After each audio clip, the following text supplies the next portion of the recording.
Bien, muy buenos días, amigos y amigas. Muchísimas gracias por su asistencia al tercer día del segundo Congreso Nacional de Geografía del Ecuador.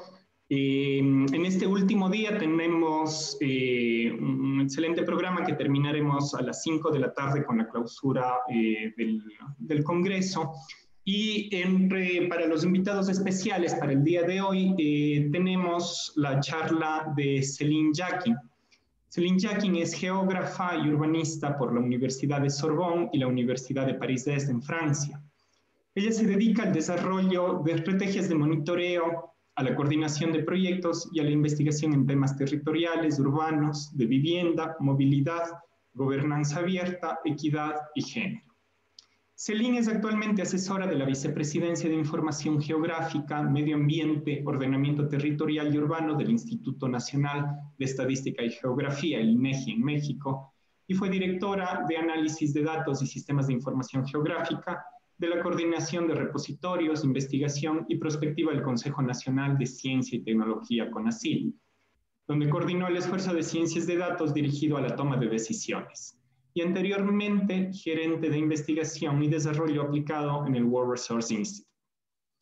Como voluntaria, Céline acompaña desde hace más de 10 años a organizaciones de la sociedad civil para la acción basada en datos y el cabildeo hacia la integración de métodos participativos, desde OpenStreetMap, GeoChicas, República y otras comunidades. La charla de Céline se va a concentrar en el tema central del segundo Congreso Nacional de Geografía, que es precisamente las geografías como una ciencia interdisciplinar. Y en este momento Céline nos va a hablar sobre, desde las geografías, cómo construir la diversidad a través de información geográfica. Es un tema que creo que tenemos pendiente todavía en Ecuador y que ya varios de los ponentes durante los 2 días anteriores los han discutido. Así que damos la bienvenida a Céline y te escuchamos. Bienvenida. Muchísimas gracias, Daniel. Buenos días a todos y a todas. Y estoy muy contenta de hacer esta charla desde la Ciudad de México. Voy ahora a compartir mi pantalla.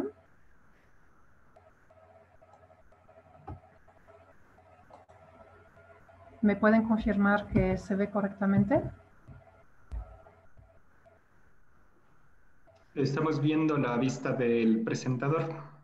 Ok, entonces no está funcionando. Simplemente puedes volver a compartir y seleccionar la otra. Ahí estamos viendo. Perfecto. Muy bien. Entonces, bueno, me llamo Céline Jacquin, como lo mencionó Daniel, y la presentación que les voy a hacer se nutre de mi trayectoria. Yo soy geógrafa, pero no radico como académica en la geografía. He tenido una trayectoria amplia y diversa y soy también activista, como lo pueden ver en los diferentes logotipos que están en esa portada. Hablaré desde estas diferentes pertenencias activistas y organizacionales. Lo que les quiero comentar es sobre una trayectoria de 15, casi 20 años, y como a través de esa trayectoria amplia se ha ido formando en mí una preocupación por la diversidad en esa disciplina geográfica. A pesar de ser urbanista también, la geografía nunca ha dejado de marcar mi reflexión y mi práctica. Y la diversidad a través de sus mecánicas internas también, lo que es la producción de datos geoespaciales y más en particular las dimensiones humanas atrás de esa producción de datos geoespaciales y dimensiones comunitarias también en esas actividades. Entonces, mi pertenencia a esas instituciones, colectivos y comunidades es parte de un mismo enfoque, nutre un mismo enfoque que es el que quiero dar en esta charla, sobre la construcción del debate sobre la diversidad y su aplicación desgraciadamente lenta. Entonces, para empezar, ¿por qué hablar de diversidad? ¿Por qué tengo esa inquietud y por qué me importa charlarlo con el público más amplio posible? Quiero empezar con esa pregunta base, porque define en cierta parte todo ese camino del cual les quiero charlar. ¿Qué entendemos por geografía? y que se entiende y cómo la aplica cada persona geógrafa desde donde la estudia o desde donde radica y la aplica. No entraré aquí en una reflexión filosófica o de definición de la disciplina, ni tampoco en epistemología, pero me gustaría abordar el tema desde lo empírico, desde mi experiencia propia. Solo contaré que yo estudié geografía en Francia, entonces desde una corriente francesa de la geografía que es algo distinta a la corriente anglosajona, que de alguna manera pintó la geografía que en América Latina se estudia y se conoce. La corriente francesa es una corriente que analiza los fenómenos naturales y humanos en sus interacciones y hace un gran esfuerzo para no separar lo físico de lo humano. Se distingue entonces bastante de las corrientes postmodernistas anglosajonas, la geografía crítica interesada en las minorías, en el género, en el feminismo, perspectivas que a su vez lleva con cierta naturalidad a pensar las interseccionalidades, ¿no? De los temas, de los enfoques, de las poblaciones foco. Y entonces la geografía, siendo una disciplina Carrefour, creo que en todas las corrientes estamos de acuerdo con esto, la ciencia humana que está más al cruce de todas las disciplinas, tiende fácilmente a acercarse a más disciplinas, tiende entonces fácilmente a presentar cambios de paradigma en el mismo geógrafo y geógrafa y hacer que esos cambios de paradigma sean constantes. Entonces, es una ciencia que también nos lleva a viajar. Por muy teóricos que puedan ser los temas de elección de geógrafos, pues nos motiva a ver otras realidades desde otros zapatos, de cambiar de foco constantemente.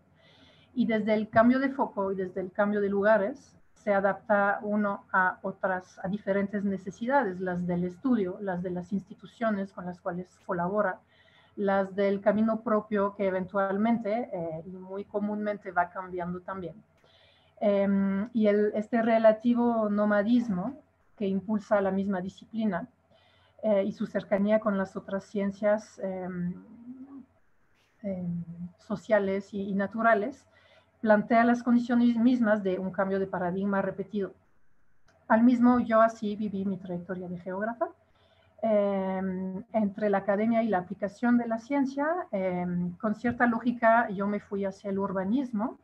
Digamos que seguramente es un campo de mayor aplicación de la geografía, bueno, de la geografía humana aplicada. Y me hice más bien analista de dinámicas territoriales, dinámicas urbanas, problemáticas de la población y de las personas con su espacio.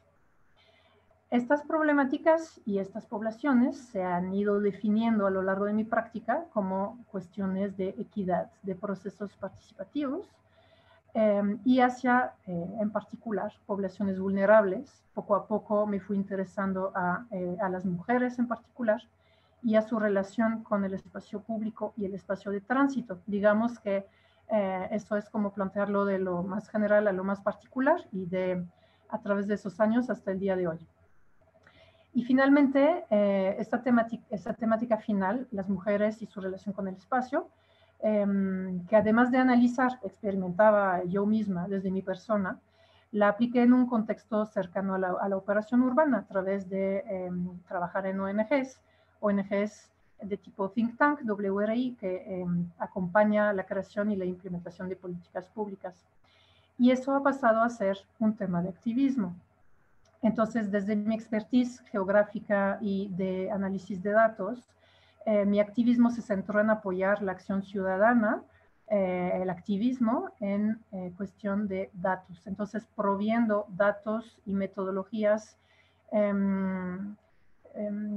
diera un enfoque un poco más robusto a acciones de tipo comunicación y cabildeo político.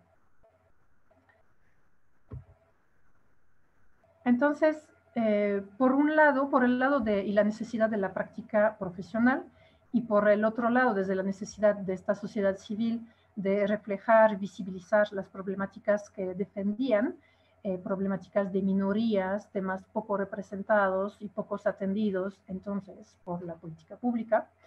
me enfrenté al problema recurrente de, pues, los datos siempre hacen falta. Hacen falta de diferentes maneras. Hacen falta porque no los hay o su calidad es muy deficiente, entonces hacen falta mejores datos. No son actuales, entonces hacen falta en el presente, o no tienen una desagregación que los vuelven útiles o que les permite justamente entender la realidad de minorías o de temas minoritarios.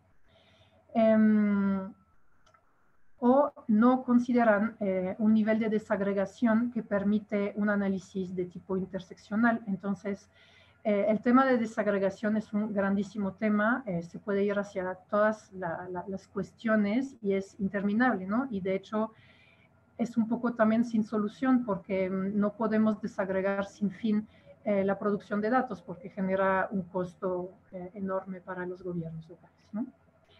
Entonces, para quien no es familiarizado con el tema de interseccionalidad, significa, más bien, es un enfoque que plantea la situación de las personas desde la superposición entre las identidades y condiciones que experimentan.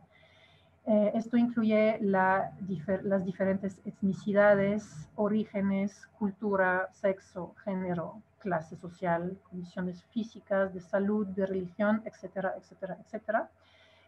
Todas las diferentes condiciones o identidades que vivimos y que acumulan diferencias de privilegios es lo que se estudia a través de la interseccionalidad. Entonces, en esas cuestiones se volvió un tema y una misión personal el encontrar, apoyar, socializar formas de creación de datos que pueden sostener la acción del activismo y la acción de la sociedad civil organizada, entonces hablando de donde yo radicaba, y también de gobiernos locales pequeños, de localidades pequeñas que por restricciones presupuestales también sufren de la inexistencia de datos y de la imposibilidad de implementar políticas y programas locales.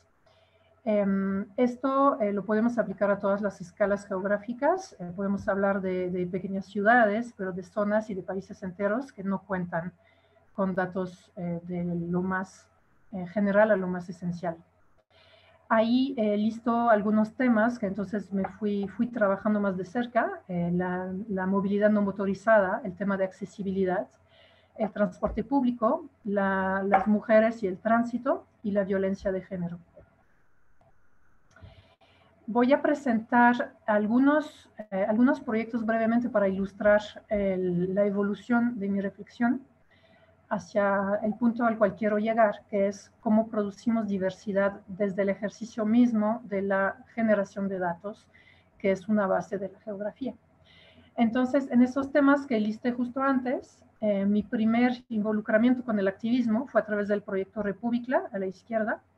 República fue concretamente el desarrollo de una plataforma de mapeo colaborativo libre y de código abierto en la web para que la comunidad ciclista mexicana, entonces trabajé con colectivos de todo el país, pudiera generar sus propios datos en este tema, el ciclismo urbano, que no tiene ninguna información pública. Se tiene una encuesta origen-destino que consideró el tema de la movilidad no motorizada en el 2017 en la Ciudad de México y se puede decir que es de las pocas bases de datos que consideran este tipo de movilidad, pero de manera un poco, bueno, poco amplia, dado que no es el foco principal de esta encuesta y base de datos. Entonces, realmente no se estudia ahí las dificultades en las condiciones de movilidad a bicicleta y la dimensión aún más deficiente en esa movilidad es la cuestión de la inseguridad vial. Entonces, todos los incidentes viales que afectan a ciclistas los afectan con incidentes que generan lesiones leves a permanentes y con muertes. En la Ciudad de México es un tema extremadamente fuerte. Entonces, la plataforma de República permitía no solo a los colectivos dar una salida visual a un monitoreo que algunos colectivos ya realizaban, monitoreo de redes sociales y de prensa, para consignar noticias sobre atropellados a bicicleta y muertes en bicicleta, pero también realizamos con el ejercicio de República un monitoreo constante de Twitter que apareció siendo una fuente bastante complementaria de las fuentes públicas por muy deficientes.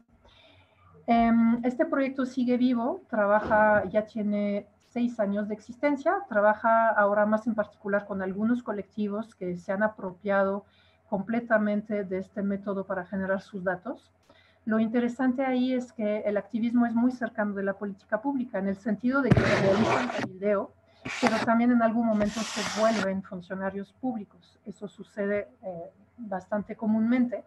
Y entonces trasladan a la función pública, a la administración, una filosofía y un foco a ciertos temas que han vivido en carne propia por ser ciclista y que han vivido desde el activismo y han empujado. Entonces, gracias a eso, el tema de incidencia vial y el tema y el método de generación robusta de datos geográficos se ha llevado a la práctica administrativa dentro de algunas ciudades mexicanas, en particular Morelia y Puebla, y en la Ciudad de México no ha llegado a compenetrarse con la administración local, pero algunos colectivos producen y analizan esos datos. A la derecha, el proyecto de Mapeatón es un proyecto derivado, al final todo se vincula, ¿no? Todo evoluciona en otra cosa. Es un monitoreo a través de fotografías georreferenciadas utilizando la aplicación de Mapillary con recorridos realizados con personas con dificultades motoras o con dificultades para moverse fácilmente en la ciudad. Eso incluye personas adultas con niños pequeños o adultos mayores. Ahí vemos una foto de una persona en silla de rueda, pero no solamente nos enfocamos en esa situación. Y ahí, gracias a las imágenes georreferenciadas, se produjeron diagnósticos ilustrados de los puntos exactos que requieren atención a las autoridades públicas. Eso también ha permitido tener unos impactos, ha permitido gestionar con empresas. ADECO es una empresa que negocia con autoridades locales para instalar mobiliario urbano útil, como paradas de autobús con techito, pero con publicidades y espectaculares. Muchos de esos mobiliarios urbanos entorpecen el tránsito a pie, dado que se construían en medio de las banquetas. Entonces, gracias a ese proyecto se pudo relocalizar el mobiliario urbano en la ciudad de Morelia. Pasando a la derecha, a Calles Violetas, esto es un proyecto que ha derivado a su vez de Mapeatón, donde se realizó un poco de manera similar un fotomapeo, añadido de un audiomapeo de la experiencia, la percepción de las mujeres en el espacio público al trasladarse a pie, respecto a su seguridad. Entonces, este ejercicio se ha llevado a través de recorridos en unas 10 ciudades mexicanas, donde durante 2 horas de caminar lentamente se comentan cada cosa, se fotografían cada cosa que impactan en el sentimiento y en la experiencia de la inseguridad para esas mujeres en sus ciudades. A la izquierda, de nuevo, todas esas experiencias van convergiendo, ¿no? A la izquierda presento la experiencia de Datum. Datum es una comunidad de práctica de mapeo participativo de transporte. Este tema de mapeo participativo de transporte ya tiene muchos años existiendo y practicándose en la vasta comunidad de OpenStreetMap, donde comunidades dispersas, al verse afectados por no tener ningún dato sobre su sistema de transporte, el gobierno local no lo tiene, no existe ningún mapa, no existe ninguna aplicación, Google Maps tampoco lo tiene porque Google Maps se nutre de datos que deben de existir de alguna manera. Entonces, las personas no pueden desplazarse de manera eficiente y eso causa muchos problemas. Causa problema de pérdida de eficiencia, de productividad, de salud, de tiempo y de exposición a la inseguridad, dado que a veces se tiene que exponer una persona, en particular las mujeres y los jóvenes y niños y niñas, al espacio público y a todo lo que puede suceder ahí cuando nos quedamos mucho tiempo ahí en horas no debidas. Entonces, muchas iniciativas han surgido con metodologías propias de mapeo sistemático de todo el sistema de transporte. Eso es muy bueno, eso permite tener una vista de muchas metodologías y Datum lo que quiso es centralizar esas iniciativas, esas metodologías, estos datos, volverlos abiertos y generar esa comunidad de práctica donde se puedan justamente discutir esas metodologías y encontrar el camino más fácil, más eficiente, más productivo de generación de datos de un sistema para a su vez guiar a otros actores que pueden ser gobiernos u otras comunidades activistas. En este mismo ejercicio se ha implementado también el mapeo participativo de lugares inseguros para las mujeres y lugares incómodos, impracticables para personas con dificultades motoras. Finalmente, trasladándonos más y más hacia temas más críticos y más de violencia ligado con el género, hay dos últimas iniciativas. A la izquierda analicé, bueno, es un trabajo grupal también donde se analizaron por celdas espaciales. No se nota tanto en el PowerPoint, pero atrás en transparencia es en realidad el espacio urbano de la Ciudad de México. Se analizó por celda en un grid los elementos físicos del espacio a través de un consumo de datos de OpenStreetMap y del DNUE, del INEGI. El DNUE es el Directorio de Unidades Económicas puntuales, ¿no? Entonces tenemos las coordenadas de cada unidad. Y a raíz de los diagnósticos que se han hecho con los ejercicios anteriores, calles violetas, pero también utilizando literatura e investigación, se ha analizado el impacto que tienen esos elementos físicos y el impacto que tiene la presencia de ciertas unidades económicas, llamadas comercios, servicios, los horarios que entonces manejan esos servicios y unidades económicas, pero también el tipo de animación urbana o de frecuentación que generan esos comercios, ¿no? No es lo mismo una bodega que vende azulejos, ¿no? En una zona industrial que un comercio de proximidad o una zona comercial de puros pequeños comercios orientados al consumo personal, ¿no? Eso genera un ambiente urbano que a su vez impacta en la seguridad urbana para las mujeres en particular. Entonces se genera un índice espacial de esos elementos y de lo que, con base en la investigación y el conocimiento de ejercicios anteriores, inferimos que impacta en la seguridad. A la derecha se muestra uno de los ejercicios que a través de GeoChicas se están haciendo. En este caso se muestra Nicaragua y es un mapeo realizado por Selene Yang, que es parte de nuestra comunidad y es cofundadora, de feminicidios. Entonces ahí pues estamos utilizando datos públicos, pero estamos también poco a poco participando en ejercicios de diálogos sobre los métodos de producción de esos datos y la necesidad de poder representarlos geográficamente. La necesidad, pero también entonces la incapacidad, porque muchos de esos datos están mal producidos, ¿no?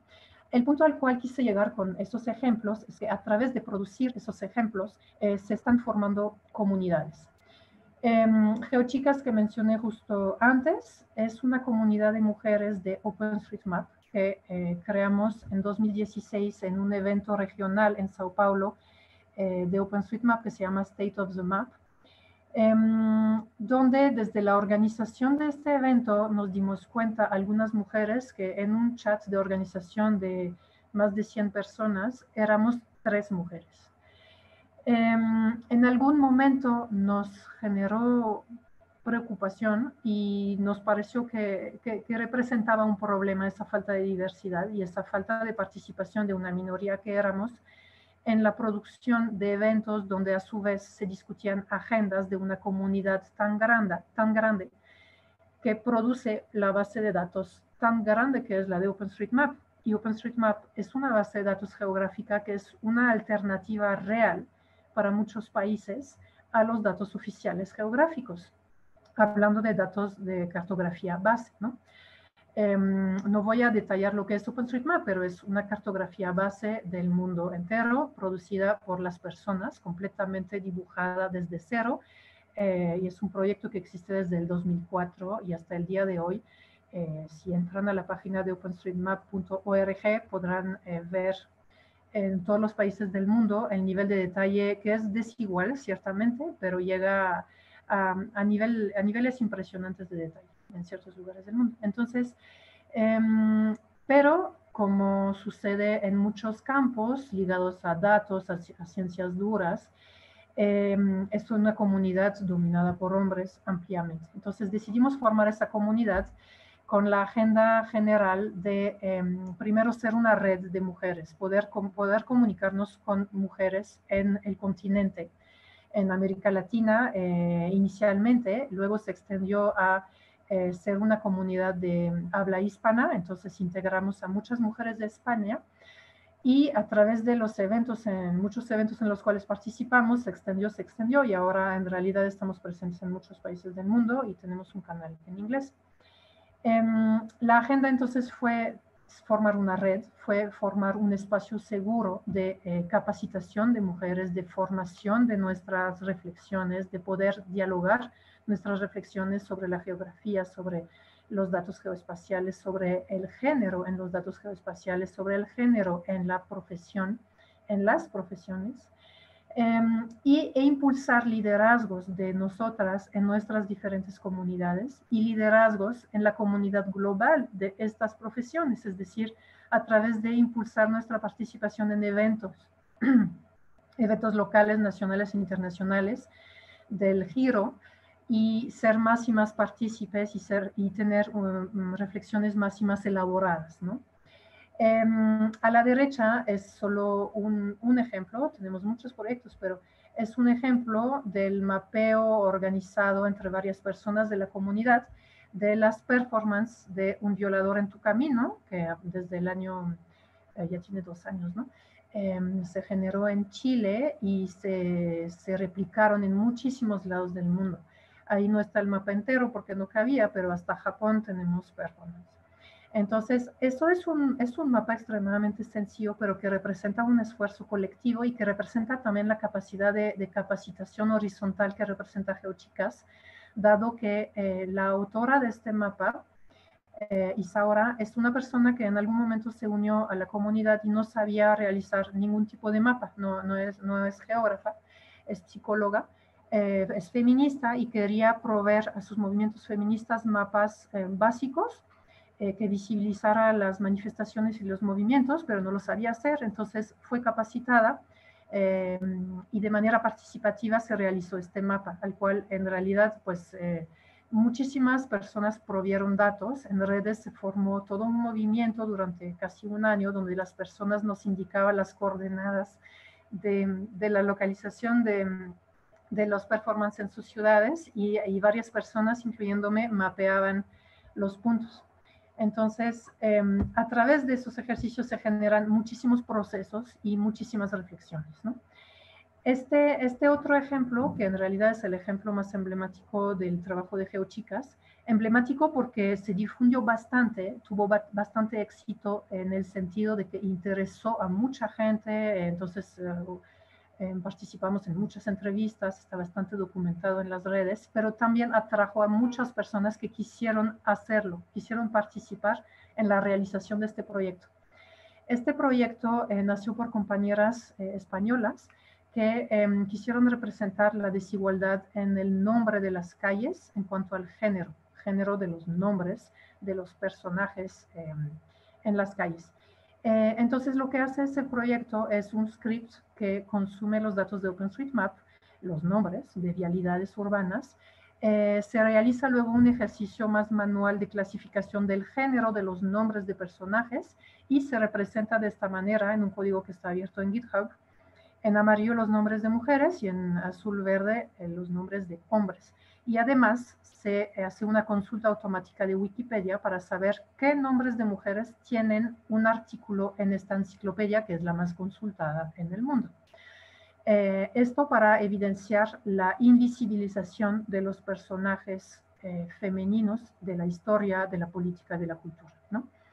Este proyecto es importante porque su misma realización involucra un trabajo un poco manual. Entonces, ¿cómo se realiza concretamente? A través de talleres. Entonces, generalmente se necesita un día o dos para generar este mapa y donde van a participar muchas personas. Hay mucha talacha, digamos, sobre todo en esto de clasificar los géneros. Aunque ya se tienen bases automatizadas, se tiene que adaptar en cada cultura, ¿no? Y esto genera procesos y genera comunidad y genera reflexión y genera también procesos de difusión y a su vez de confrontación, ¿no?, del tema con públicos que no siempre entiende su relevancia y no siempre entiende, sí, su relevancia y su legitimidad, ¿no? Y por qué hablar de esos temas, ¿no? Y por qué importa tanto, ¿no?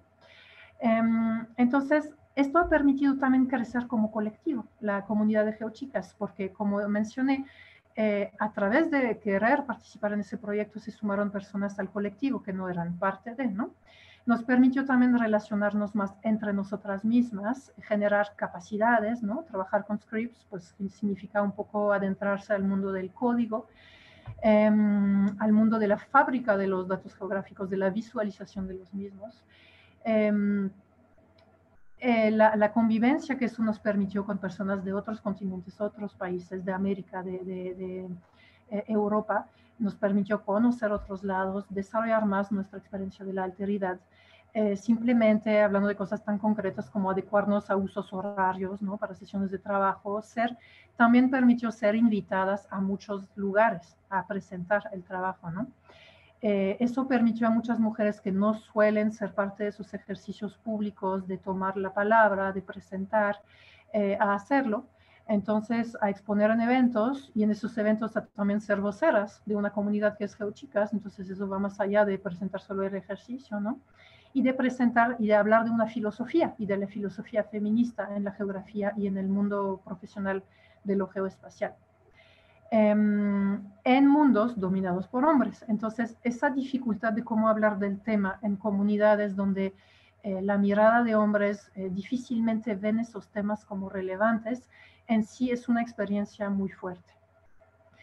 Y esto a mí en lo personal me ha dado una nueva perspectiva de lo que son las barreras en estos universos para la inclusión, desde el entendimiento mismo de lo que significan los privilegios.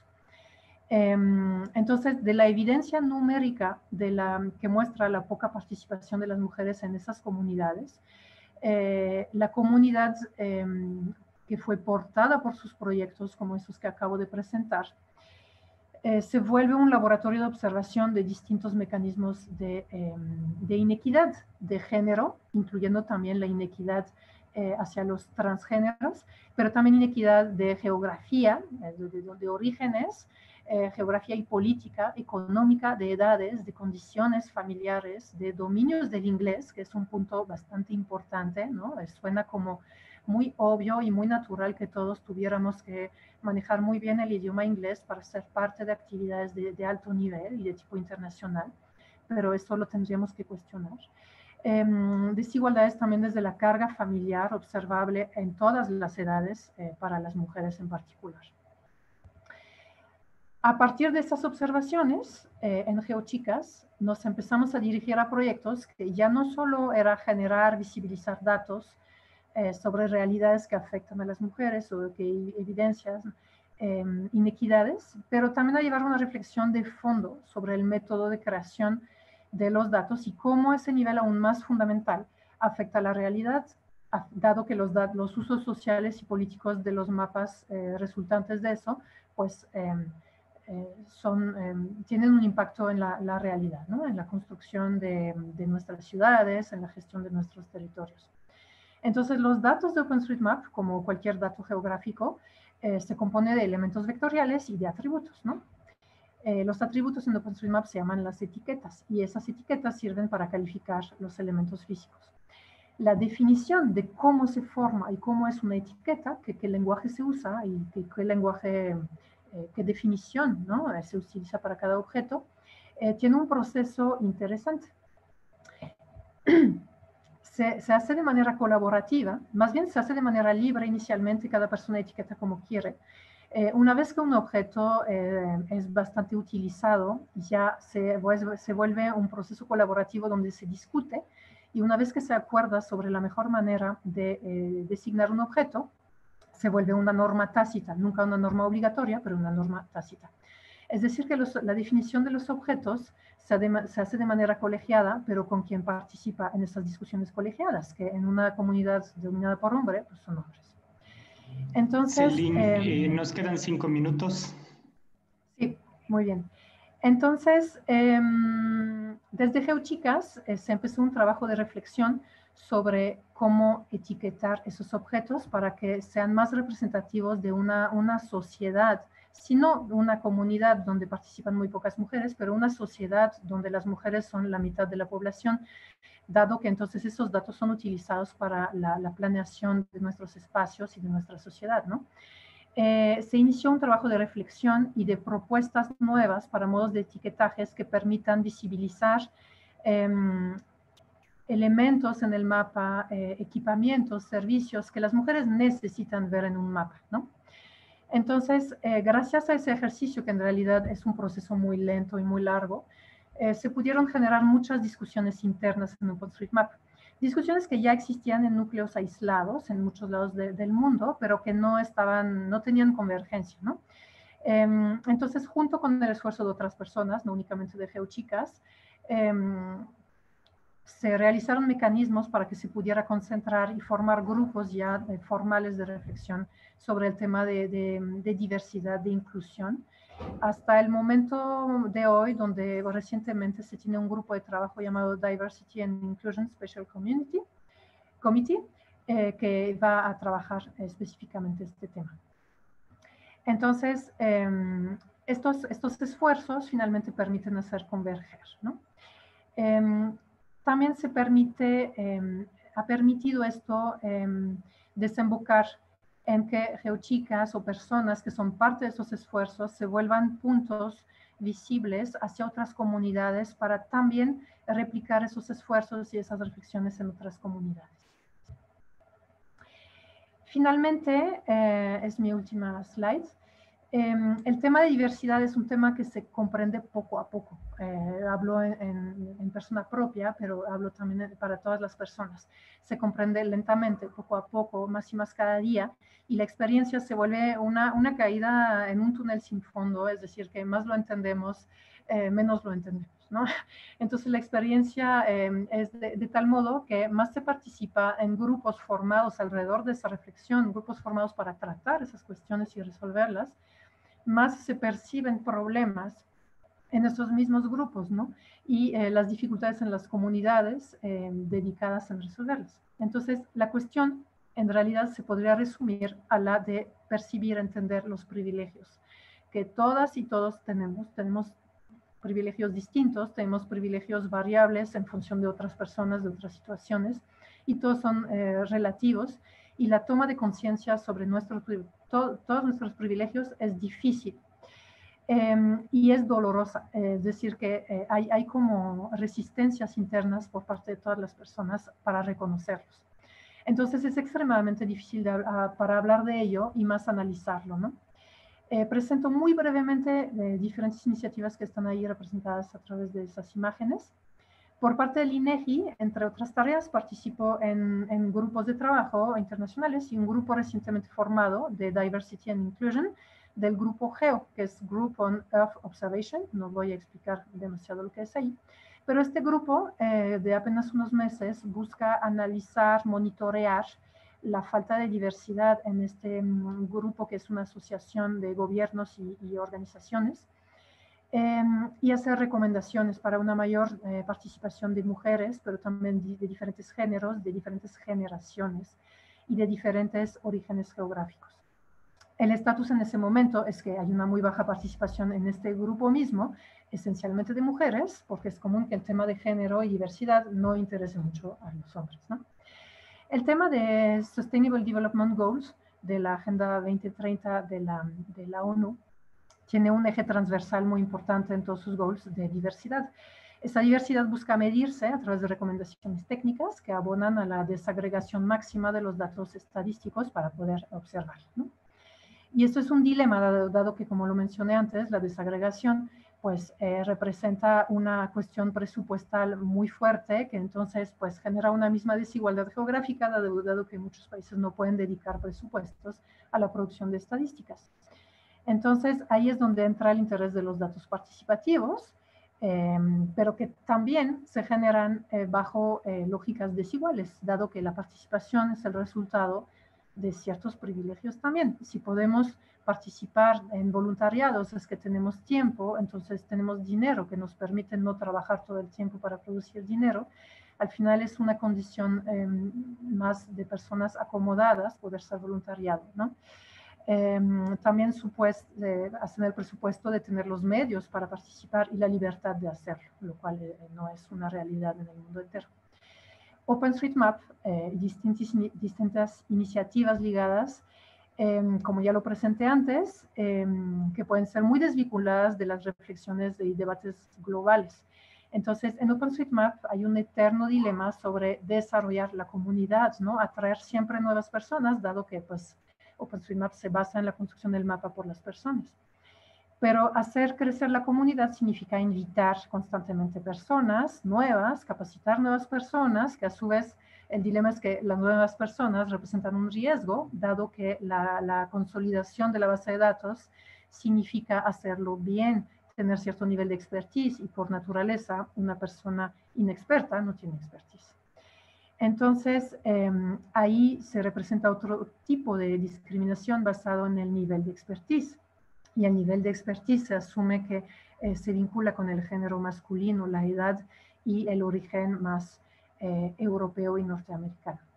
Entonces, bueno, hay otra preocupación que es la diversidad en esta comunidad geográfica, etcétera. Hay muchas iniciativas que buscan resolverlo, que se vinculan con lo humanitario, el impulso a la construcción de comunidades jóvenes, comunidades de mujeres, comunidades temáticas. Pero una preocupación histórica es la baja participación de mujeres en todos esos mecanismos, y en ese momento el estatus es que no se logra entender las razones, no se logra encontrar entonces los métodos para favorecer su participación. Llego ya a mi reflexión final, que es que sin importar esas comunidades, sean formales, sean participativas y civiles, los obstáculos son similares, se trabajan muy lentamente y requieren cambios fuertes de paradigmas, y entonces estar dispuestos a los cambios de paradigmas. El trabajo de toma de conciencia sobre los privilegios está en un mismo nivel en todos lados, y por mucho que nos esforzamos en mejorar el nivel de diversidad, la experiencia internacionalista no necesariamente ayuda a entender las condiciones diversas y a ponerse en otros zapatos. Abrir esos espacios a la reflexión, de reflexión a personas que no benefician de los mismos privilegios, y tener mecanismos finos de escucha es la única vía para avanzar en ese tema. Pero para eso se debe matizar y entender que la participación misma, el tiempo, la conexión, el viaje, la posibilidad de viajar, el idioma, la confianza de participar, el dominio para expresarse libremente, el dominio de los idiomas para poder comunicarnos, es un privilegio. Y eso no se resuelve únicamente invitando mujeres a participar, invitando, motivando, presionando para que más personas vengan a participar en nuestras actividades. Pero pues buscar entender los mecanismos y los términos de su posible participación, o sea, adaptarnos a las posibles participaciones de las personas desde sus situaciones. Entonces, para eso se debe redoblar esfuerzos para entender, escuchar abiertamente, y esto es la traba que conocemos en todos los espacios. Finalmente, terminando ya, ¿por qué eso importa para la geografía? Porque los diferentes mecanismos que forman parte de la maquinaria de la geografía, que se relacionan todos con cuestiones de gobernanza. Y si esa gobernanza es desigual, los recursos con los cuales cuentan la disciplina muestran un mundo incompleto. Producen un mundo que entonces reproduce la desigualdad. Y todo esto se suma a otras desigualdades en el ejercicio de la ciencia, que pues eso es otro debate que puedo dejar a la academia. Muchas gracias. Perdón por haberme pasado un poco de tiempo. Estamos muy bien. Céline, muchísimas gracias, y una fantástica charla que creo que toca uno de los temas claves precisamente dentro de la temática central del Congreso, el segundo Congreso Nacional de Geografía, y es precisamente esa requerida y necesarísima diversidad dentro de la geografía, que sobre todo en nuestros medios ha estado muchas veces dominadas en pocos grupos y en pocas voces. Y precisamente desde esa interdisciplinaridad, por un lado, y desde la participación de diversos grupos, hay un importantísimo camino por recorrer, y yo creo que el trabajo que hacen desde GeoChicas dentro de OpenStreetMap ha sido especialmente importante en esto. Vamos a pasar a algunas preguntas que están haciendo las personas. Ann Karen Frías menciona que los femicidios estén mapeados no pone en riesgo la integridad de las familias que sufrieron esta pérdida. Yo habría pensado en esto cuando recibía clases de SIG, y Ecuador no cuenta con esta información que me parece muy importante. Sin embargo, si esta información cae en el femicida que sigue libre, ¿puede representar esto un riesgo para las familias? Bueno, efectivamente esta reflexión se puede plantear para muchos temas, ¿no? Que tienen que ver con información precisa sobre las personas y lo que pasan. Sin embargo, esto se puede solucionar pensando a qué escala representamos los datos, a qué escala los levantamos. Eso siempre debe ser de la manera más precisa posible, porque al final los datos guían la acción, ¿no? Y hablando de datos de seguridad nacional, y como es el tema de feminicidios, las secretarías de gobernación, de seguridad nacional deberían de contar sobre esa información, que no forzosamente tiene que ser pública, ¿no? Pero en cuanto a la información pública, la cual tenemos que poder obtener, no forzosamente tiene que representarse en el lugar exacto donde suceden las cosas. Segundo punto, los datos a los cuales accedemos generalmente son puntos de encuentro de cuerpos, ¿no? Tampoco puedo decir con certeza que generalmente, y eso es toda la cuestión que en la cual intentamos trabajar, de guiar los gobiernos en una estandarización metodológica de cómo levantar, cómo tratar y procesar esos datos. Que haya un estándar, que haya una metodología común para poder tratar esos temas incluso de manera regional e internacional. Hasta el momento, esos datos no entendemos cómo están creados, no entendemos bien qué significan, no entendemos muchas veces, como lo dije, si esos puntos representan el lugar de encuentro de cuerpo, o el lugar donde hubo una denuncia, o el lugar donde las fiscalías trataron estos casos, ¿no?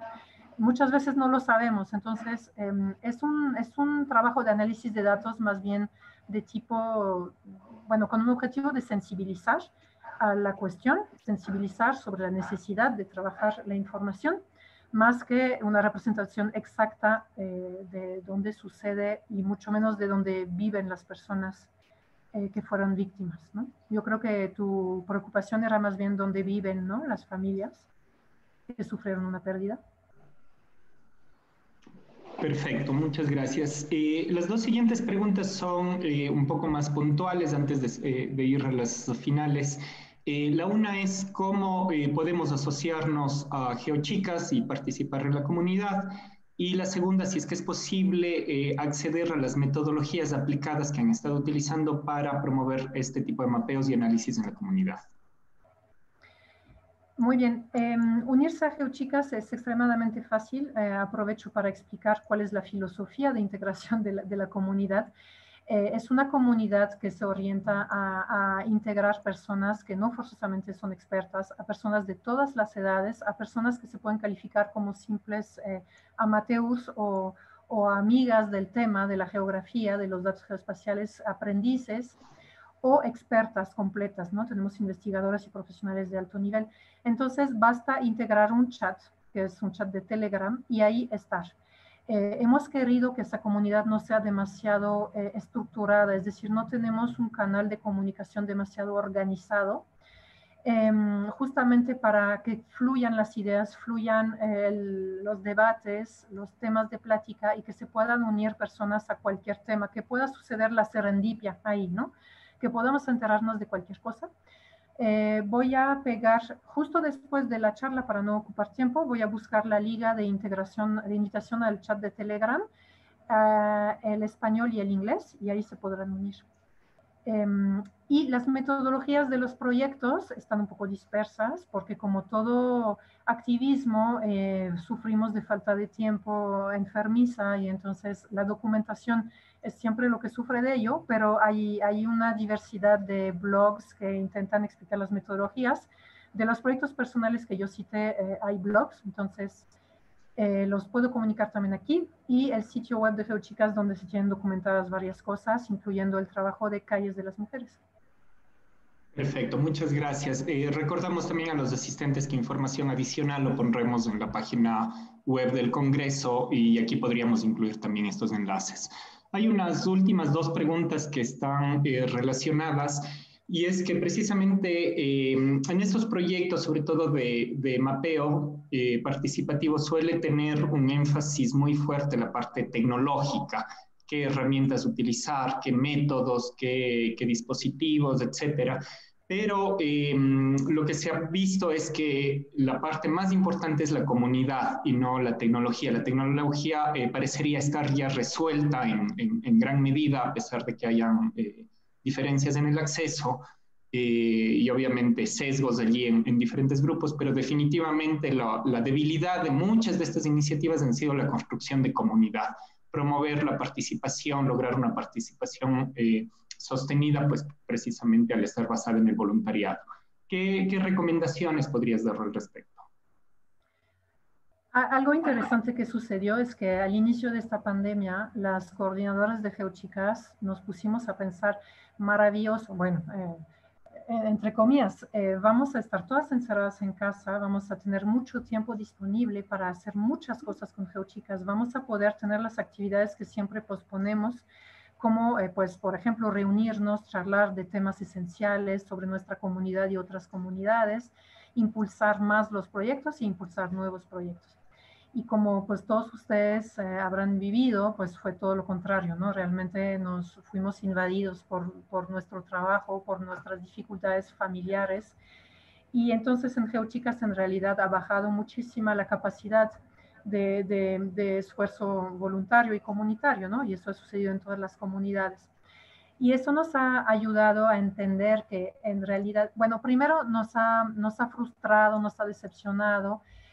Como coordinadoras de comunidades está muy presente y constante la preocupación de cómo logramos impulsar más, ¿no? Es un tema que mencioné un poco antes. ¿Cómo logramos motivar, hacer que hagamos más cosas y que no seamos pasivas? Pongo pasivas entre comillas porque es una crítica constante en el activismo, ¿no? La gente es pasiva. No es cierto, la gente no es pasiva, la gente hace lo que puede, la gente hace lo que puede con lo que tiene y con el tiempo y las condiciones que le permiten dedicar tiempo a estas cosas, ¿no? Que no son cosas remuneradas. Hay un tabú general en el voluntariado sobre lo remunerado. Lo remunerado mata el activismo y mata lo voluntario. Eso no es cierto. Lo remunerado en justamente personas que no tienen privilegios de países ricos es a veces necesario. Entonces, ¿cómo? Bueno, no respondo completamente a la pregunta, pero es esencial comprender las limitaciones de las personas en esos tiempos de COVID, pero en general. La pobreza variable que afecta a todas las personas y gradual hace que la participación voluntaria es limitada y hay que entenderlo. Hay que entenderlo y entonces hay que adaptarnos a ello. ¿De qué manera? En este momento hay un gran debate en OpenStreetMap desde la fundación porque en el board se busca la participación de más mujeres y no se logra entender en ese debate porque las mujeres no están. No se logra entender que las mujeres tienen más carga de trabajo, tienen entonces que dedicar más tiempo a también conseguir recursos, tienen a cargo más personas de su familia, de sus familias, tienen a cargo personas con discapacidades, personas adultos mayores, etcétera. Y esto dificulta todo. Entonces, entenderlo nos ayuda a imaginar mecanismos más funcionales que permitirían, sí, su participación. Eso pasa por ser más eficientes, no tener juntas de 2 horas entre 8 y 10 de la noche, eso es imposible. Tampoco tener juntas en medio de horarios de trabajo porque pues las personas tienen que trabajar, ¿no? Entonces, eso parece ser un rompecabezas sin solución, pero hay que buscar esas soluciones caso por caso, entendiendo las limitaciones y la falta de privilegio. Genial. Celine, nos queda exactamente un minuto para una última pregunta. Que alguien hace una... perdón, Edwin Zárate, felicitaciones, excelentes charlas. Y en concreto pregunta si es que no es mejor tener grupos mixtos y promover grupos mixtos en lugar de grupos de solo mujeres. Ok, eso es un tema muy importante al cual nos confrontamos siempre y es muy importante poderlo explicar. Un grupo separado de mujeres no significa que esas mujeres dejan de participar en grupos mixtos, ni que dejamos de fomentar que lo hagan. Todas las mujeres participamos en grupos mixtos. De hecho, como lo mencioné, somos parte de la gran comunidad de OpenStreetMap y de muchas otras comunidades de temas conexos, ¿no? Software libre, geografía, etcétera. Y en nuestros mismos trabajos. Pero los temas, los grupos segregados, ¿no? O reservados para mujeres tienen esa función de ser como un vivero de ideas en un lugar protegido, donde las mujeres no van a temer expresar sus opiniones, no van a aplastarse debajo de liderazgos masculinos que son más naturales, porque más bien culturales. Los hombres son educados para ser líderes, las mujeres no lo son, entonces les cuesta más expresar sus liderazgos y desarrollarlos. Entonces, cuando tenemos grupos reservados a mujeres, les permitimos en ese espacio cultivar sus capacidades y poder entonces ir en sus comunidades mixtas con mayores competencias. De esto se trata y esto es bastante importante. Y lo podemos replicar no solo a mujeres, pero a otros tipos de condiciones o de identidades, ¿no? Jóvenes, adultos mayores, personas trans, personas de cierta localidad, con cierta identidad, indígena, ¿por qué no? Etcétera, etcétera. Fantástico, Celine. La verdad es que ha sido una charla enormemente enriquecedora y como decía al inicio, creo que toca en el punto central de lo que se había propuesto para este segundo Congreso Nacional de Geografía. Recordamos a los asistentes que esta charla va a quedar grabada y podrá ser consultada posteriormente en la página web del Congreso y en el canal de YouTube. De parte de los organizadores del Segundo Congreso Nacional de Geografía, Celine, te damos un enorme agradecimiento. Te deseamos lo mejor a ti y a México, que sigamos adelante dentro de estos tiempos tan complicados y siempre pues extendiendo esos lazos que desde la lógica del voluntariado y el activismo tantas buenas lecciones nos has dado. Muchísimas gracias, Celine. Y nos vemos en las próximas sesiones para las mesas temáticas. Muchas gracias a todos ustedes y buena suerte con la continuación del Congreso. Gracias.